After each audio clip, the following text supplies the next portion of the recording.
AI ಮಾಡಿ ಯಾಕೆ ನಿಮ್ಮ ನೋಡಿ, ಅದೇ ನನಗೇನಾಗ್ತದೆ, ಇವಾಗ ಕುಂಭಗಿ ಮೇಳಕ್ಕೆ ಕೆಲವು ಗೆಳೆಯರು ನನಗೆ ಫೋನ್ ಮಾಡಿದರು, ನನಗೊಂದು ಪರ್ಮಿಷನ್ ಸಿಗುತ್ತಾ ಅಲ್ಲಿ ಹೋಗೋಕ್ಕೆ ಅಂತ. ಅದಕ್ಕೆ ಫೋನ್ ಮಾಡ್ತಾರೆ. ನಾವು ಧರ್ಮ ವಿರೋಧಿ ಅಲ್ವಲ್ಲ, ಅವರವರ ನಂಬಿಕೆಗಳು. ಆದರೆ ನನಗೆ ಬೇಜಾರಾಗೋದೇನೆಂದರೆ, ಇವಾಗ ನನಗೆ ನಂಬಿಕೆ ಇಲ್ಲ.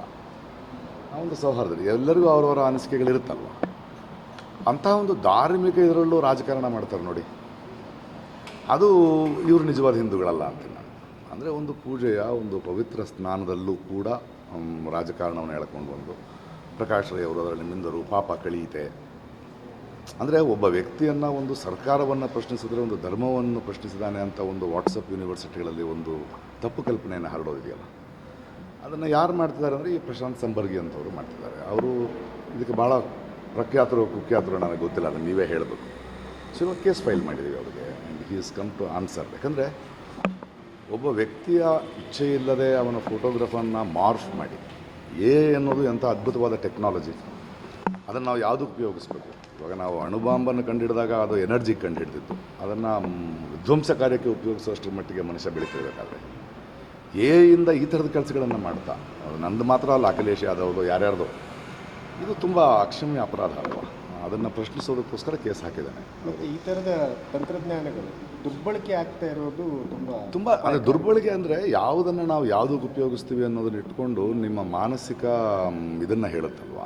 ಒಂದು ಸೈನ್ಸನ್ನು, ಒಂದು ಟೆಕ್ನಾಲಜಿಯನ್ನು ನಾವು ಎವಲ್ಯೂಷನ್, ಮನುಷ್ಯನ ವಿಕಾಸಕ್ಕೆ ಉಪಯೋಗಿಸ್ಬೇಕೆ ಹೊರತು ಹೀಗೆ ಪರ್ಸ್ನಲ್ ಅಜೆಂಡಾಗಳಿಗೆ, ಮತ್ತು ಅದನ್ನು ಒಂದು ಧಾರ್ಮಿಕ ಆಚರಣೆಯಲ್ಲೂ ಮಾಡ್ತಾ ರಾಜಕಾರಣ ಮಾಡೋದಿದೆಯಲ್ಲ, ಅದು ಎಂಥ ಅಸಹ್ಯ, ಇದು ಜನಕ್ಕೆ ಗೊತ್ತಾಗಬೇಕಲ್ವ. ಅದು ನನ್ನ ಆತಂಕ ಅಷ್ಟೇ. ಮತ್ತು ಇನ್ನೊಂದು, ರಾಜ್ಯ ರಾಜಕಾರಣದಲ್ಲಿ ಹಲವಾರು ಬೆಳವಣಿಗೆಗಳು ಆಗ್ತವೆ. ಅದರಲ್ಲೂ ಸರ್ಕಾರದ ವ್ಯವಸ್ಥೆಗಳಲ್ಲಿ ಆಗ್ತಾ ಇರುವಂಥ ಬೆಳವಣಿಗೆಗಳು, ಒಂದು ಅಭಿವೃದ್ಧಿ ಕಾರ್ಯಗಳಿಗೆ ದುಡ್ಡಿಲ್ಲ ಅಂತ ಹೇಳಿ ಒಂದು ಕಡೆ. ಇತ್ತೀಚೆಗೆ ನಿನ್ನೆ ಬಂದಂಥ ಒಂದು ರಿಪೋರ್ಟ್ ಪ್ರಕಾರ 15,000 ಕೋಟಿ ಲಾಸ್ ಇದೆ. ಯಾವ ರೀತಿ ಬಜೆಟ್ ಮಾಡ್ತಾರೆ ಅನ್ನೋದೇ ದೊಡ್ಡ ಪ್ರಶ್ನೆ. ನೋಡಿ, ನಾವು ಪ್ರಜೆಗಳಾಗಿ ಯಾವ ಸರ್ಕಾರ ಇರಲಿ, ಇವಾಗ ಕಾಂಗ್ರೆಸ್ ಸರ್ಕಾರ ಅಧಿಕಾರಕ್ಕೆ ಬಂದಿದೆ, ಅವ್ರಿಗೆ ಹೇಳಬೇಕಾಗಿರೋದೇನು ಅಂದರೆ, ರಾಜಕಾರಣದಲ್ಲಿ ಅಥವಾ ಒಂದು ಚುನಾವಣೆಯ ಪ್ರಕ್ರಿಯೆಯಲ್ಲಿ ವಿರೋಧ ಪಕ್ಷಗಳಿಗೆ ಗೆಲ್ಲೋಲ್ಲ, ಆಳೋ ಪಕ್ಷ ಸೋಲುತ್ತೆ. ಯಾಕಂದರೆ ಅವ್ರಿಗೊಂದು ಅವಕಾಶ ಕೊಟ್ಟು. ಸೊ ಈಗ ಕಾಂಗ್ರೆಸ್ ಬಂದಿದೆ ಅಂದರೆ ಮುಂದೆ ಸೋಲೋ ಇದು ಅವ್ರದ್ದು, ಅವ್ರು ಹೇಗೆ ನಡೆಸ್ತಾರೆ ಅಂತ. ಲಾಸ್ ಆಗಿದೆ ಅಂದರೆ ಏನು ಬಿಸ್ನೆಸ್ ಮಾಡ್ತಿದ್ದೀರಾ ಅಲ್ವ, ಎಲ್ಲಿ ತಪ್ತಿದ್ದೀರಿ ನೀವು? ಯಾಕಂದರೆ ಒಂದು ಸರ್ಕಾರನ, ಒಂದು ದೇಶ ನಡೆಯೋದು ಪ್ರಜೆಗಳ ದುಡ್ಡಿಂದ, ಒಂದು ದೇವಸ್ಥಾನ ನಡೆಯೋದು ಪ್ರಜೆಗಳ ಹುಂಡಿಯಿಂದಾನೆ. So where are you failing in governing ಅಲ್ವಾ? ಅದನ್ನು ನಾವು ಪ್ರಶ್ನೆ ಮಾಡಬೇಕು. ಯಾಕೆ ಸಾಲ ಆಗ್ತಾಯಿದೆ, ಯಾಕೆ ಕಮ್ಮಿ ಆಗ್ತಾಯಿದೆ, ಫ್ರೀಬಿಗಳ ಹಿಂದಿರುವ ಏನು ನೋಡಿ. ಸುಪ್ರೀಂ ಕೋರ್ಟು ಮೊನ್ನೆ ಫ್ರೀಬಿಗಳು ಪ್ಯಾರಸೈಟ್ಸ್ ಅನ್ನಂತೆ. ಅದು ಬಡವ್ರಿಗೆ ಕೊಡೋದು ಹೆಂಗೆ ಪ್ಯಾರಸೈಟ್ ಆಗುತ್ತೆ? ಹಾಗಾದರೆ ನೀವು ಕಾರ್ಪೊರೇಟ್ ಲೋನ್ಗಳನ್ನು ಮನ್ನಾ ಮಾಡಿದ್ದನ್ನು ಯಾವ ಪ್ಯಾರಸೈಟ್ ಅಂತ ನೋಡ್ಬೋದು.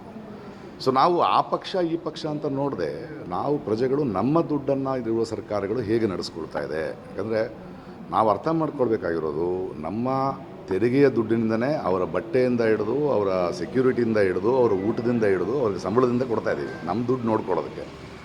ಅದನ್ನು ಏನು ಮಾಡ್ತಿದ್ದಾರೆ ಅಂತ ನಾವು ಎಚ್ಚೆತ್ತುಕೊಳ್ಳಬೇಕಾಗಿದೆ, ಮತ್ತು ಆ ಥರದ ಪ್ರಶ್ನೆಗಳನ್ನು ಕೇಳಬೇಕಾಗಿದೆ. ನಾವು ಸುಮ್ಮನೆ ಧರ್ಮದ ಹಿಂದೆನೋ ಅಥವಾ ಯಾವುದೋ ಒಂದು ಬಣ್ಣದ ಹಿಂದೆನೋ ಹೋಗದೆ, ನಿಮಗೆ ನಾವು ಆರಿಸಿರೋದು, ನೀವು ಬಂದು ಕೇಳ್ಕೊಂಡಿದ್ದೀರಿ, ನಿಮ್ಮ ಹಣವನ್ನು, ನಿಮ್ಮನ್ನು ನಾವು ಸರಿಯಾದ ಕರೆಕ್ಟ್ ಟೈಮಲ್ಲಿ ನಾವು ಆಡಳಿತ ಮಾಡ್ತೀವಿ ಅಂತ.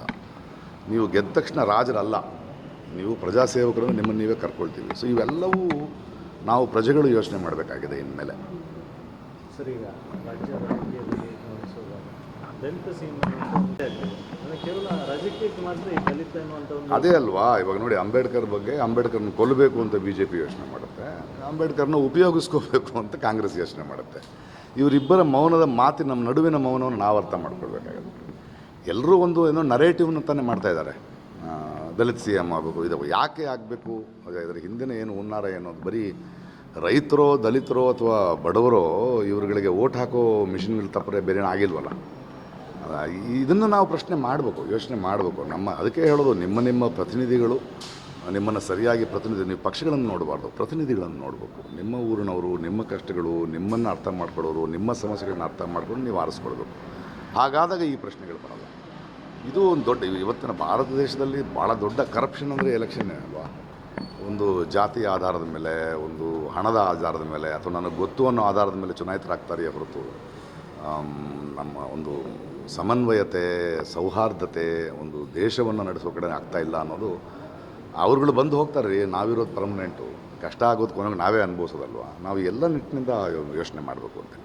ಈಗ ರಾಜ್ಯ ರಾಜಕಾರಣದಲ್ಲಿ ಒಂದು ಕಡೆ ಒಕ್ಕಲಿಗರ ಲಿಂಗಾಯತರ ನಾಯಕರು, ಇನ್ನೊಂದು ಕಡೆ ದಲಿತ ನಾಯಕರು, ಒಬ್ಬೊಬ್ಬರು ಒಂದೊಂದು ಕಡೆಯಿಂದ ಹೇಳ್ಕೊಂತ ಹೋದ. ಅಲ್ಲ, ಪ್ರತಿಯೊಂದು ಪಂಗಡದವರು ಅವ್ರವ್ರ ನಾಯಕರುಗಳು ಉಟ್ಕೊಳ್ಳೋದೇನು ತಪ್ಪಲ್ಲ, ಯಾಕಂದರೆ ಅವರವರ ಇವರ ಸಮಸ್ಯೆಗಳನ್ನ ಮಾತಾಡ್ತೀನಿ ಅಂತ ಹೋಗ್ತಾರೆ. ಬಟ್ ನಾವೇನು ಮಾಡಬೇಕು? ನಾವು ಹಾಗೆ ನೋಡ್ಬೇಕಾ ಇಲ್ಲ ಅರ್ಹರು ಯಾರು ಅಂತ ನೋಡ್ಬೇಕಾ? ಅದು ನಮಗೆ ಬಿಟ್ಟಿದ್ದು. ಕೊನೆಗೂ ನಾವೇ ಅಲ್ವಾ ಆರಿಸೋದು, ನಾವೇ ಅಲ್ವಾ ಇಳಿಸೋದು. ಐ ಥಿಂಕ್ ಎಲ್ಲವಕ್ಕೂ ಒಂದು ಮಿತಿ ಇರುತ್ತೆ, ಅಂದರೆ ತಡ್ಕೊಳ್ಳೋದಕ್ಕೆ. ಅದು ಗೊತ್ತಾಗ್ತಾ ಇದೆ, ಅರ್ಥ ಆಗ್ತಾ ಇದೆ ಜನಕ್ಕೆ. ಈ ಆಶ್ವಾಸನೆಗಳೆಷ್ಟು ಸುಳ್ಳು, ಮಾತುಗಳೆಷ್ಟು ಸುಳ್ಳು, ಯಾರದೋ ಮಾತು ಕೇಳ್ಕೊಂಡು ನಾವು ವೋಟ್ ಮಾಡೋದ್ರಿಂದ ಆಗೋದು ಎಷ್ಟು ಸುಳ್ಳು, ಮತ್ತು ಹೇಗೆ ಇವತ್ತಿನ ಪ್ರಜಾತಂತ್ರದಲ್ಲಿ ಹೇಗೆ ನೋಡಿ, ಮೊನ್ನೆ ಕೇರಳ ಕೋರ್ಟ್ನಲ್ಲಿ ಎಂಥ ಒಂದು ಅದ್ಭುತವಾದ ಒಂದು ಅಬ್ಸರ್ವೇಷನ್ ಮಾಡಿದ್ದಾರೆ. ಒಂದು ಚುನಾಯಿತ ಪ್ರತಿನಿಧಿ ಜನರ ಅಭಿಮತ ಆದವನು ಅದಾದಮೇಲೆ ಇಷ್ಟಕ್ಕೆ ಬೇರೆ ಪಾರ್ಟಿ ಹೋಗಬೇಕಾದ್ರೆ ಮತ್ತೆ ತಾನು ರಿಸೈನ್ ಮಾಡಿ ಮತ್ತೆ ಎಲೆಕ್ಷನ್ ನಿಲ್ಲಬೇಕು ಅಂತ. ಅಂದರೆ ಜನರ ಮ್ಯಾಂಡೇಟನ್ನು ಗೌರವಿಸದೇ ಇರುವಂತಹ, ಮತ್ತು ನಾವು ಕೂಡ ಚಾಣಕ್ಯರನ್ನು ಯಾರನ್ನು ಕರಿತಿದ್ದೀವಿ, ಅವನು ಸರ್ಕಾರವನ್ನು ಉರುಳಿಸಬಲ್ಲ, ಇವನನ್ನು ಕೊಂಡ್ಕೊಳ್ಬಲ್ಲ, ಇಷ್ಟು ಜಾತಿಯ ಓಟ್ಗಳು ಇವ್ರಿಗೆ ಇರೋದ್ರಿಂದ ಇವ್ರು ಗೆಲ್ತಾರೆ. ಇದಲ್ವಲ್ಲ. ಹೀಗಾಗಿರೋದ್ರಿಂದ ಬೆಳವಣಿಗೆ ಆಗಿಲ್ವಲ್ಲ, ಅಭಿವೃದ್ಧಿ ಆಗಿಲ್ವಲ್ಲ. ಅನುಭವಿಸೋರು ಯಾರು? ನಾವು ತಾನೇ. ನಾವು ಅದನ್ನು ಯೋಚನೆ ಮಾಡೋದು. ಈಗ ಅಮೆರಿಕದಿಂದ ಭಾರತೀಯರನ್ನು ಅಲ್ಲ, ವಲಸೆ ಅಂದರೆ ಅದು ಇಲ್ಲೀಗಲ್ ಆದರೆ ಇಲ್ಲೀಗಲ್ಲೇ ತಾನೆ. ನಾವು ಅದನ್ನು ಯೋಚನೆ ಮಾಡಬೇಕಲ್ಲ. ಪ್ರತಿಯೊಂದು ದೇಶಕ್ಕೂ ಅದು ಇರುತ್ತೆ. ನೀವು ಸಕ್ರಮವಾಗಿ ಹೋದರೆ ಯಾರು ಬೇಡ ಅನ್ನಲ್ಲ, ಅಕ್ರಮವಾಗಿ ಹೋದರೆ ನಾವು ಅದನ್ನು ನೋಡಬೇಕಾ, ಅಥವಾ ಇಲ್ಲಿಂದ ಹೋಗುವಂಥ ಪರಿಸ್ಥಿತಿ ನಮ್ಮ ದೇಶದಲ್ಲಿ ಯಾಕೆ ಉಂಟಾಗಿದೆ ಅನ್ನೋದನ್ನು ನೋಡ್ಬೇಕಾ? ನಾವೆಲ್ಲಿ ಎಲ್ರಿಗೂ ಕೆಲಸ ಇದೆ, ಅದ್ಭುತವಾದ ದೇಶ, ಮದರ್ ಆಫ್ ಡೆಮಾಕ್ರಸಿ ಅಂತ ಇದ್ದೀವಿ. ಯಾಕೆ ಲಕ್ಷಾಂತರ ಜನರು ಬಿಟ್ಟು ಹೋಗ್ತಾ ಇದ್ದಾರೆ? ಯಾಕೆ ಅದು ಅದ್ಭುತ ಅನ್ನಿಸ್ತಾ ಇಲ್ಲ? ನಾವು ಅದನ್ನು ಯೋಚನೆ ಮಾಡಬೇಕು ಅಲ್ವಾ. ನಾವು ಸಮಸ್ಯೆಯ ಮೂಲಕ್ಕೆ ಹೋಗಬೇಕು. ಮೋದಿಯವರು ಹೋಗಿ ಟ್ರಂಪ್ ಜೊತೆ ಮಾತಾಡಿ ಅದನ್ನು ಸರಿ ಮಾಡ್ತಾರೆ ಅನ್ನೋದಲ್ಲ ನಮಗೆ ಮುಖ್ಯ. ಆಯಾ ದೇಶಕ್ಕೆ ಆಯಾ ಇದಿರುತ್ತೆ. ಬಟ್ ನಾವು ಆ ಥರದ ಪರಿಸ್ಥಿತಿ ಯಾಕೆ ಉದ್ಭವ ಆಗಿದೆ, ನಾವು ಅದನ್ನು ಯೋಚನೆ ಮಾಡಬೇಕು. ಮೈಸೂರಲ್ಲಿ ಗಲಭೆ ಆದಾಗ ಪೊಲೀಸರಲ್ಲಿ 1000ಕ್ಕೂ ಅಧಿಕ ಜನರು ಟಾರ್ಗೆಟ್ ಮಾಡಿ ಓಡಿಸಿದ್ದಾರೆ.